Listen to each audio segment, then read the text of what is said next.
So we have been talking a lot of things about prompt engineering. Then we looked at what is embeddings mean. Then we talked about how you can use plugins in conjunction with Copilot. Now we are going to talk about an interesting topic, which is the Azure AI Search.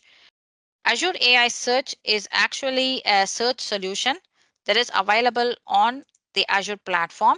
So you can extract data from structured, semi-structured, or non-structured documents, and you'll be able to create search solutions using that data.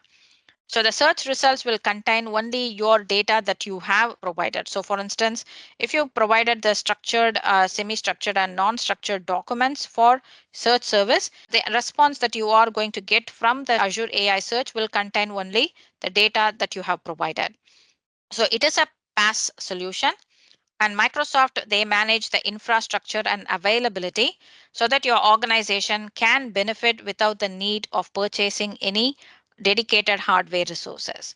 So this is not a new term. Just to remind you, Azure AI Search is previously called as Cognitive Search. So Azure Cognitive Search has been there for years. So basically, it provides you a secure information retrieval at scale so that you can use it in your traditional conversational or other search applications. So basically, it is a search engine for vector search, full search, and hybrid search.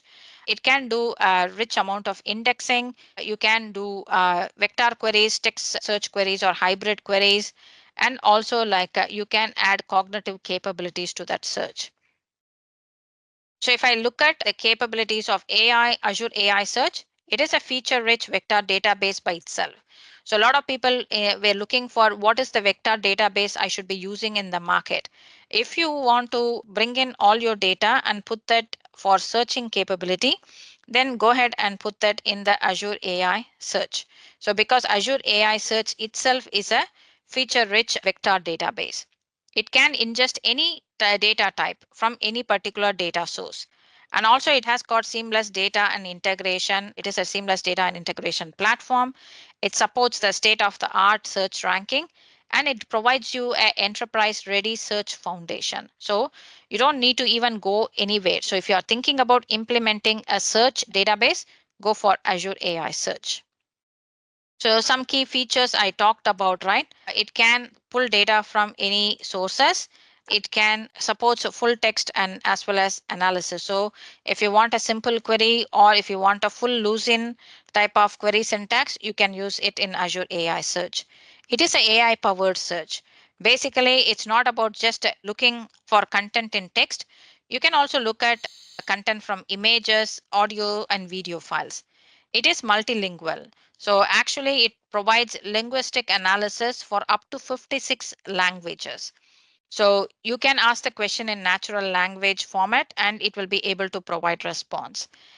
It is geo enabled, which means you have a search service in Australia and you are asking a question in US.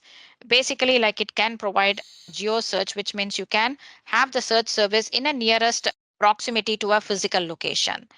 And you can configure the user experience like autocomplete, auto suggestion, pagination, and other aspects. So the search is capable of providing that.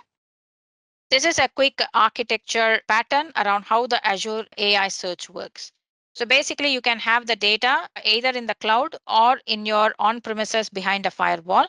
There is an indexing engine in Azure AI Search, which can crawl through, get all the content from whether it's on premises or on Azure, index it, and then there is a query engine that is available. So when your app is asking a question, the request will go to the query engine. The query engine will go and search the indexes that has been already created by the indexing engine, and it is going to provide the query responses. So the architecture is as simple as that.